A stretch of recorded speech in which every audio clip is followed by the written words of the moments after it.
Hi guys, welcome back to my channel. We are in the middle of a 9-part series on adoption awareness for the whole month of November. I'm very excited about it. I'm posting videos every Monday, every Thursday, and this is part 5. And in this video, we're going to be talking about things people say to you when you adopt a child. So, people said a lot of things to us throughout the years when you adopt, and if you are thinking about adopting or if you know someone that adopts, it's just kind of an eye-opening experience. Honestly, before I say anything, most of the time people are just curious. They're not trying to be vicious. They're not trying to be rude. It's just what we hear when people find out that we are adopting. So one of the first ones that I encountered ever was like this girl, and I told her that we got 2 new boys that just came to our house and they're foster children, and she said, "Oh, I thought you were going to have your own kids." And I was like, oh, and then it just kind of hit me like, not everyone is going to be excited for you. Not everyone is going to be over the moon happy for you that you're doing this. It's gonna be a little bit different for everyone, because if you're doing something different than what they did, it's going to make them feel a little uncomfortable because they've never done that before, never had the thought process and those emotions that you've had to work through the point to getting to adoption. Sometimes they just don't want to. That's not something they would do. Different people are just different. It doesn't make them bad. It just not what they want to do with their life. It's not thought they ever had and never want to have. Yeah, and so you kind of have to like think of it in that way. It gets kind of complicated when things are brought up around your children. One that I get quite a bit too in the beginning was like, well, just be careful, or protect your heart, or good luck with that, like in kind of like a way that's like, I would never do that, but good luck to you. I hope it works out the way you want it to work out. I know you're really positive and excited right now, but like, good luck, it's a lot of stuff can go wrong. Don't ruin your life kind of thing. And in the reality, these children aren't going to ruin your life. They're going to make your life better. They're going to change your life. They're going to make you a less selfish person.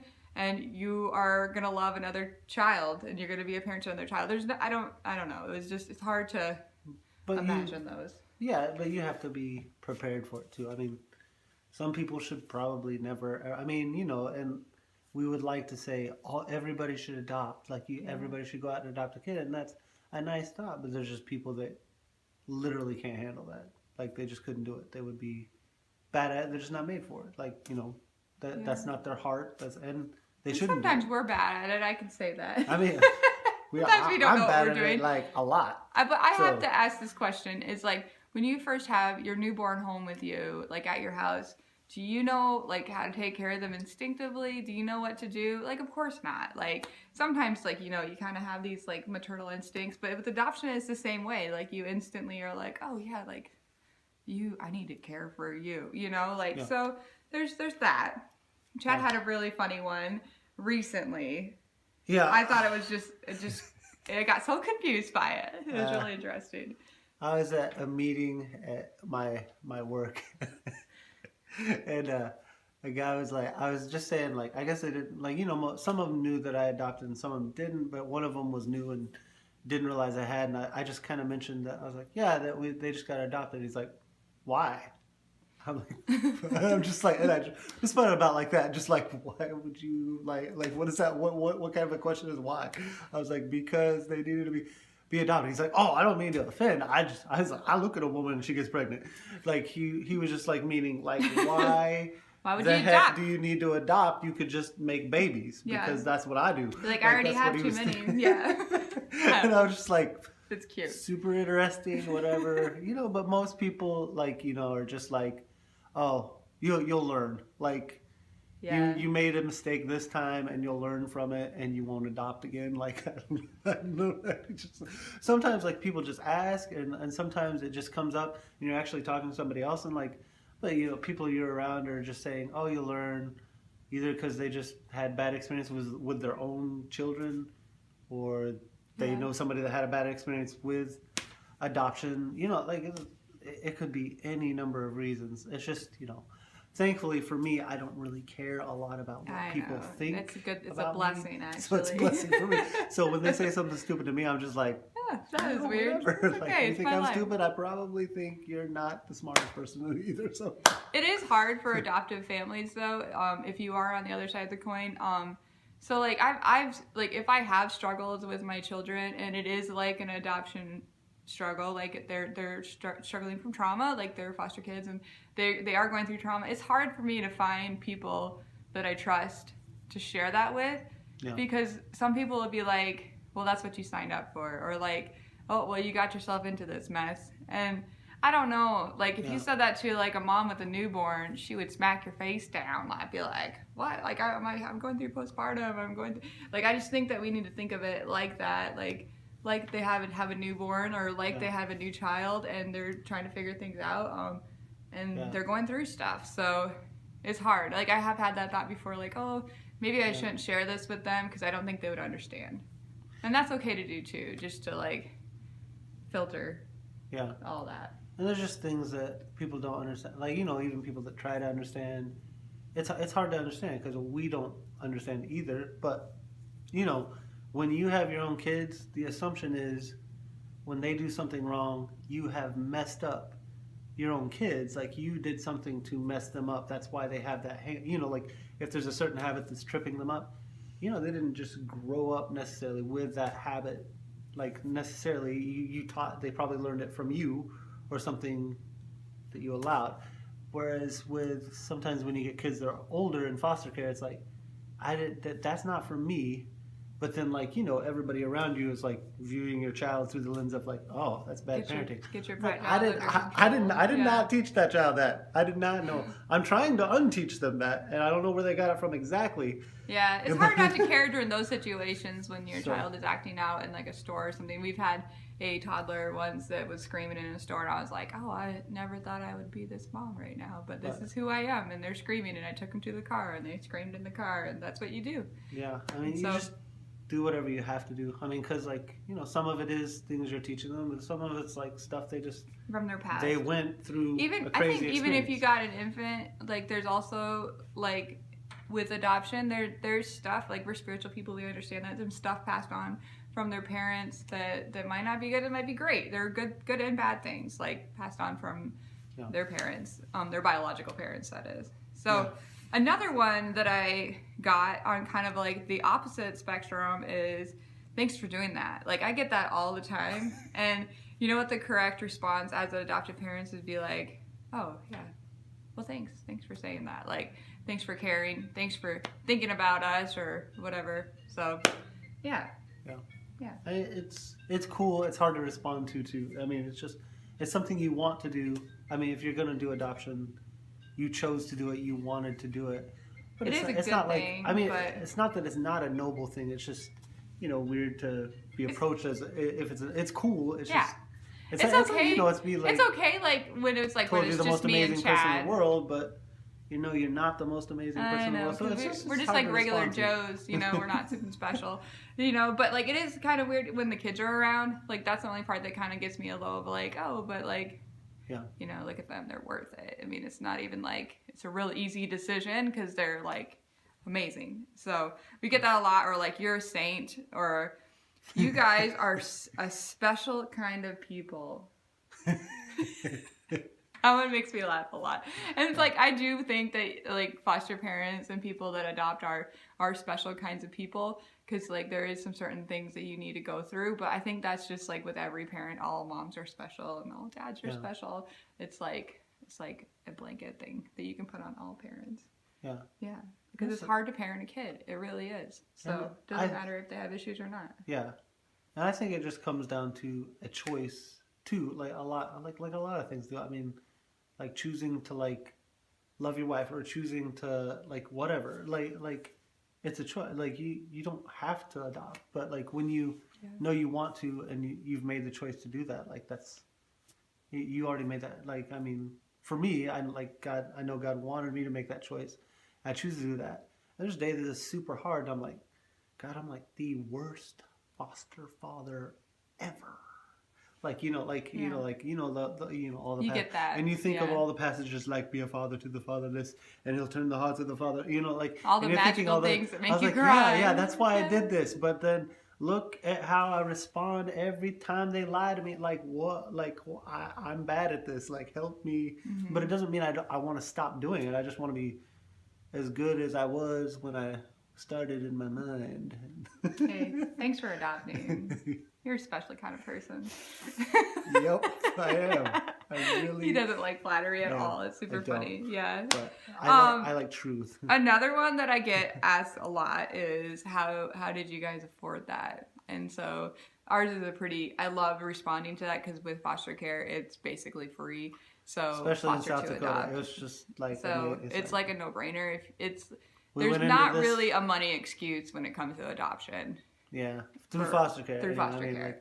Like, we went into this thinking we were going to have to come up with thousands and thousands of dollars, and we're willing to make that commitment because they're worth it. Really, thousands and thousands of dollars. Because I mean, so blessed. To be honest, and like every time they're like, "Oh, we'll pay for that," and you're like, "What?" It was so confusing. We're like, "It's cool, but why are you paying for everything?" Why are you like? That's my favorite question to ask them is when they're going to pay for something. Like, why would you do that? Yeah. I was like, that seems like something we should be doing, but. It's cool that they do. It's definitely a blessing. Enables you to do things with the kids that maybe you wouldn't normally get to do. Yeah. And, just spoil them. Start a college fund. Like I would have never had money to start a college fund probably from just our jobs. But when you're given all this extra money and you're just like, hey, well, they're probably going to maybe want to go to college. And if they don't, they can just have the money when they're done. I know that a lot of people adopt from China and that's pretty expensive. It's about $30,000.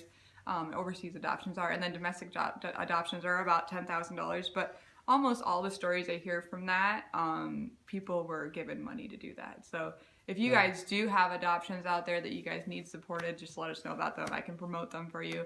We can help you guys get there to have that money available for you. We support people that have adopted. I mean, and we still kind of want to adopt. Yeah, them. it would be no problem. Not that I really want to give anybody $30,000 for a child, but like.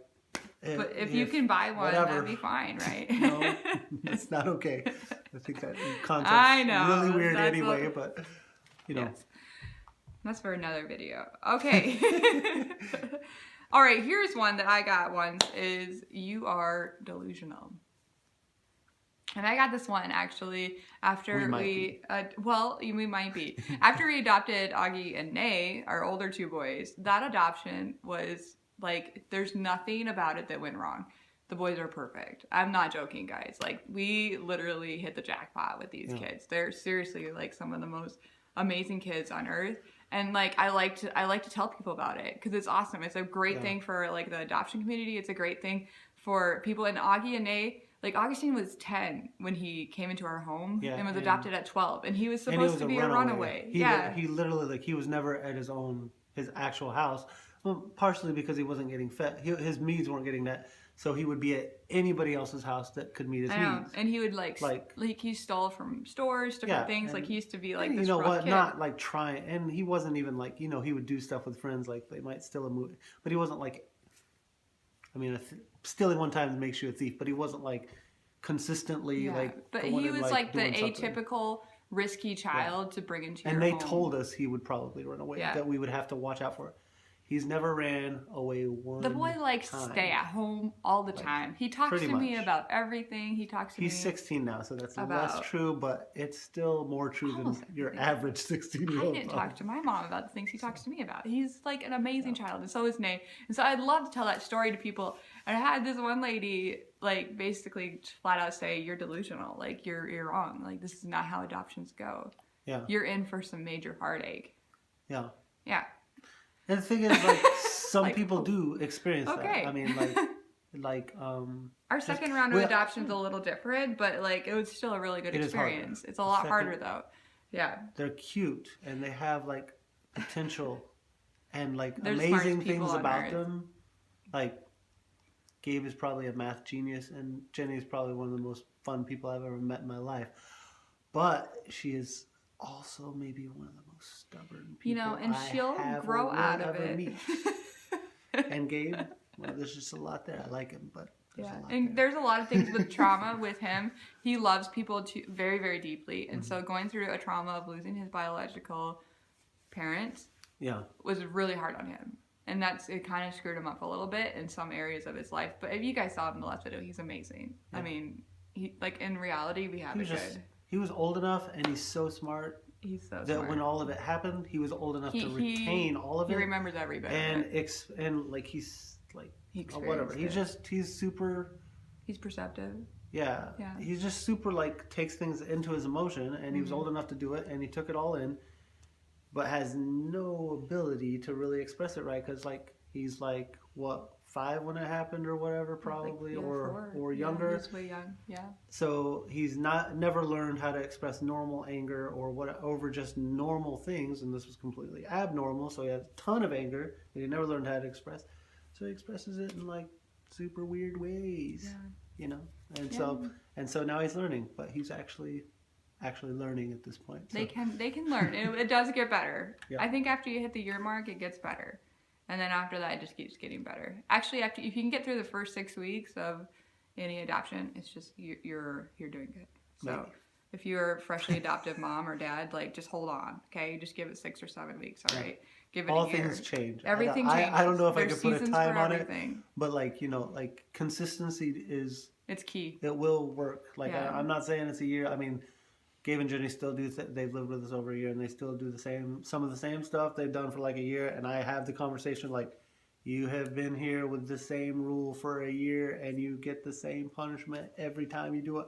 I do not understand you. Yeah, but they will get it eventually. They but have other gotten things better. they're doing better on. We are getting way off track. Okay. All right. Let's get back on this track. Okay. So another one I heard before. Okay. This is probably our last one, just because this video is gonna get real long. Is I could never do that. Yep. Could you or couldn't you? I don't know. I would say anyone could do it. But if you know you don't want to. If you don't want to do it, you can't do it. You could never do it. Yeah. If one of you in the family, like let's say Chad didn't want to do it and I did want to do it, I wouldn't recommend, you couldn't do that. I don't recommend ever doing something that life-changing, because it is super duper life-changing for someone. And especially since I'm the one that stays home most of the time, that would be a terrible thing. And here's why. if I didn't want to. Yeah, it would be bad. It would be like it would be horrible. Because I mean, just this you Sunday. need to be together. So just this Sunday, I'm a worship leader, and she had to work this Sunday. Every Sunday that I feel like a single parent is terrible. Yeah, it'd be I better always if you're want to married, talk to women in my but church. single parents be like, can hey, do it. Do you want to be a wife for a day? Hey. Because I need one right now for the kids, not for me. But all right, this is so funny. You have no filter at all. All right, so I could never do that. The reason why people say this is mostly because of foster care, is because like you might have to give the child back to their biological parents, which is brilliant, right? Give the child back to their biological parents. They won't have trauma. They won't be screwed up the rest of their life. Like, yeah, that's a good thing. It's awesome in theory. It just feels bad. Yeah, it feels bad. It does feel bad. If you've done it before, it hurts real bad. It hurts. But you cry about it, you move on, you're a grown up. You can handle it. You can do more than you could ever imagine. And I think that people that love children a ton to where it would be hard for them to give them away, that's the kind of people that you want to be foster parents. The people that love people. You would be good at it. Yeah, you would be amazing. Yeah, there's going to be... And there's support systems out there for you. Like if the child does go back to their parents, actually like 75% do go back to their parents. You can just sign up for just foster to adopt. And then there also is like all those other kinds of adoptions. And I'll link that video below. It's video 2 of this series. So you could do it. So these are all things that people say to you when you adopt. So... that's that, guys. It's interesting. So if you like this video, please give it a thumbs up. Hit that subscribe button. In the next few videos here, we're going to have some fun stuff. Actually, my mom and my sister are going to be on a video coming up here. And they're going to talk about the grandparents and the aunt's perspective of being an adoptive aunt and a grandma. So like that's kind of interesting. They're going to talk about how they cared about me, some things that they were worried about, and things that they love. So stick around for all that stuff. So hit that subscribe button, like I said, and I hope you guys are having the best day ever. We'll see you next time. Bye.